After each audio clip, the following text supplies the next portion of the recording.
Bem-vindos ao canal Café com Livros. Meu nome é Luísio e hoje eu vou falar sobre Bartleby, o Escrevente, de Herman Melville.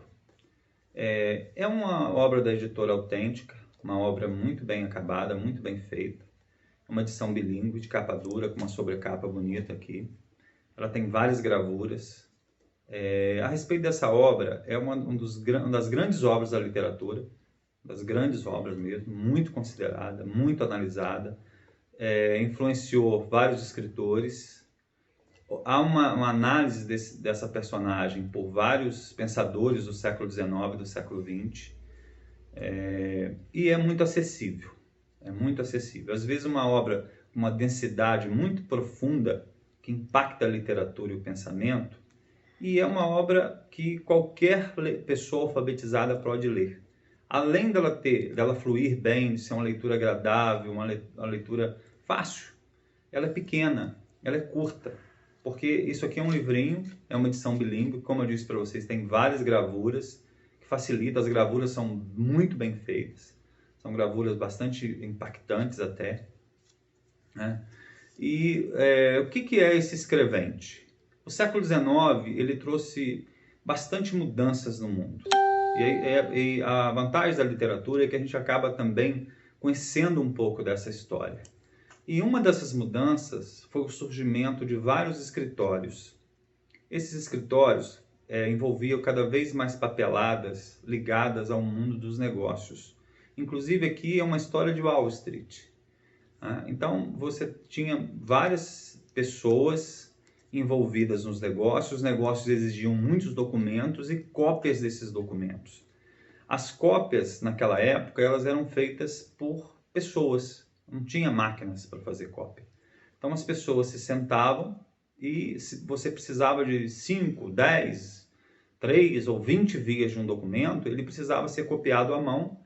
Então era preciso uma boa caligrafia e saber escrever, óbvio, né? Então as pessoas copiavam isso, existiam funcionários que copiavam isso. É um serviço bastante monótono, bastante... aqui fala disso, bastante repetitivo, você sentar. A maneira um pouco até dos copistas medievais, só que aqui não havia o embelezamento do documento, da obra. Era uma obra sendo copiada, obras sendo copiadas que eram, na verdade, contratos de trabalho, contratos de firmas, algo bem maçante mesmo. Então nós temos esses copistas, esses funcionários, e nós temos aqui a pessoa que é o patrão desse escrevente, que ele não é muito bem definido, mas é uma pessoa bastante, até com muita compaixão. Ele vai apresentar bastante compaixão a respeito desse escrevente ao longo da obra, porque o que chama a atenção é que logo assim que ele contrata esse rapaz, ele tem uma figura bem marcante. É muito magro, é muito pálido, é inexpressivo, é muito calado, é muito quieto. E à medida que ele vai convivendo nesse escritório, essas características dele vão ficando cada vez mais marcadas. Ele parece quase até um fantasma, ele tem bastante toques de sobrenatural, porque ele não sabe nada dele, ele não tem vínculo com ninguém, ele não tem ligações nenhuma. E, além disso, ele vai observar que ele é o primeiro a chegar no trabalho, ele é o último a sair, ele não sai para almoçar, ele não toma cerveja com o pessoal, ele se alimenta apenas de bolachas de gergelim, de gengibre, desculpe, não é gergelim, são bolachas de gengibre, que ele come com as moedinhas que ele usa na hora do almoço.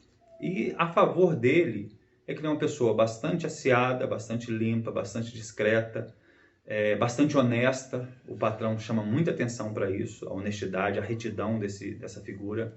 Mas ao longo do texto vai surgir a atitude que é o grande diferencial dessa personagem. Que ele vai, um dia ele pede a ele que faça um serviço que é justamente conferir as cópias, chama todos os funcionários para conferir as cópias, a partir da leitura do original. Aqui também parece um pouco os copistas medievais, conferindo a cópia, a integridade da cópia de um livro, no caso, os copistas medievais faziam. E o Bartleby vai dizer assim, prefiro não fazer. E ele se recusa a fazer. E aí as coisas começam a ficar bastante diferentes nesse escritório. Porque ele se recusa a fazer isso. Progressivamente ele vai se recusando a fazer outras tarefas. Ele vai dizer, prefiro não. E num determinado momento, esse patrão, por um acaso, num domingo passeando pela cidade, no meio das pessoas bem vestidas, se divertindo, conversando, paquerando, flertando, flanando pela cidade, ele resolve dar uma passada no escritório, como se ele tivesse tido uma espécie de uma inquietação, uma intuição. E quando ele chega no escritório, ele percebe que o Bartleby está morando no escritório. Ele dorme no sofá, ele praticamente não come, ele come só essas bolachas, como eu disse para vocês. Ele praticamente não ocupa espaço, mas ele passou a viver ali. Ele não tem outra vida. Tem as moedinhas dele, o salário dele fica todo guardadinho na gaveta, e ele está ali. Né? E aí o patrão começa a se inquietar com aquilo, ele começa a se preocupar com aquilo. Então, como eu disse para vocês, tem até um toque de sobrenatural aqui nessa figura. Ele começa a se inquietar, começa a se preocupar, e progressivamente, como eu disse para vocês, esse escrevente vai dizendo, prefiro não fazer, prefiro não fazer. E aí ele pensa em mandar ele embora, pensa em despedir, mas aí uma compaixão atinge o coração dele, ele fica muito sentido pela honestidade desse homem, pela discrição dele, pela retidão dele e pela miséria que ele percebe que esse homem vive. Uma miséria que eu diria humana, uma miséria de um isolamento total, da ausência total de quaisquer vínculos humanos. Então ele se compadece dessa miséria, principalmente quando ele compara com a certa efervescência da cidade em alguns momentos, né, das relações, da intensidade dessas cidades que estão despontando no século XIX, cidades que vão crescer de forma gigantesca a partir de então, e ele vê nesse homem uma figura completamente sozinha. Então ele fica com pena, e aí ele começa a perguntar sobre a família dele, e ele sempre responde, prefiro não dizer, prefiro não fazer. Até que num determinado momento, ele para de fazer as cópias, ele diz, eu não faço mais, eu prefiro não fazer. Uma característica dele é que ele ficava muito contemplando a janela, era bastante contemplativo, ele ficava contemplando a janela, e a janela dá para uma parede, a janela dá para um lugar vazio, para um nada, né? Uma parede que praticamente nem bate sol. Então essa figura fica quase como um fantasma ali no meio do escritório.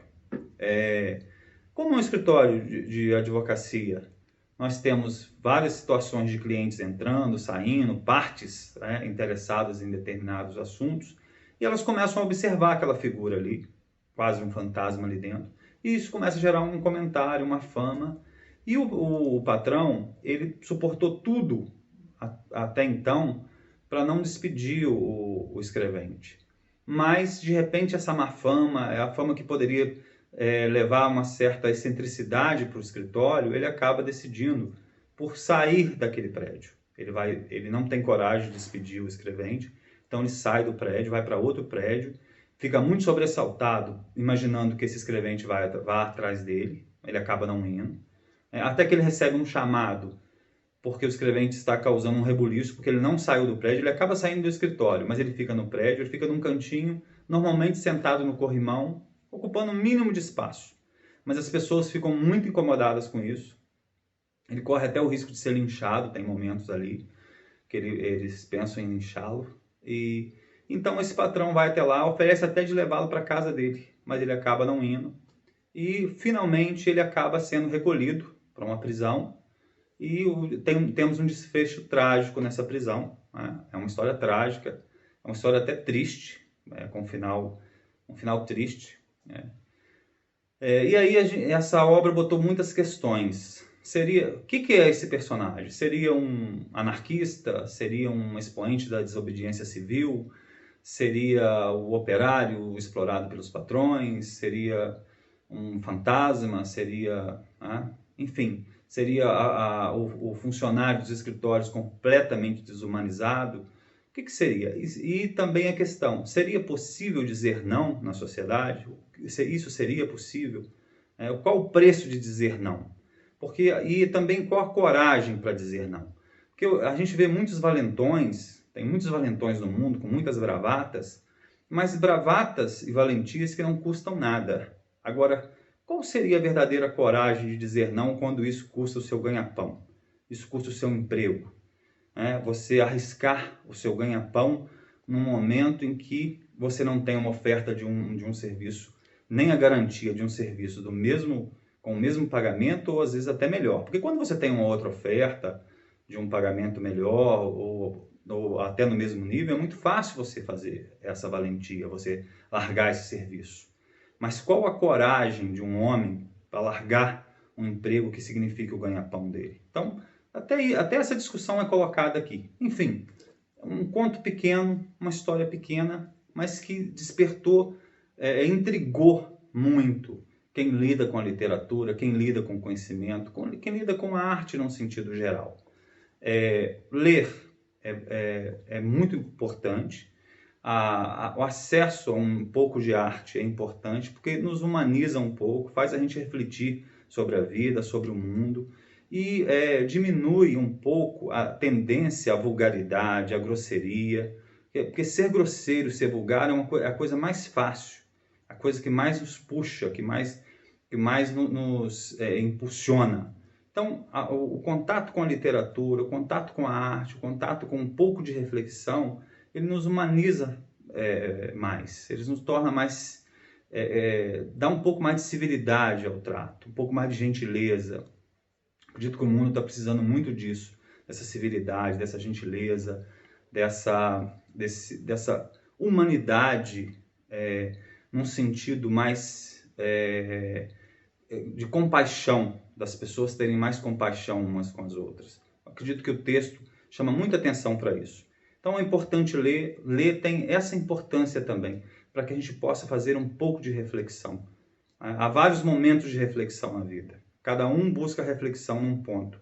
Mas quem tem a oportunidade de ler para refletir um pouco sobre si mesmo, sobre o mundo, é uma coisa muito importante. Bem, recomendo a leitura e até o próximo vídeo.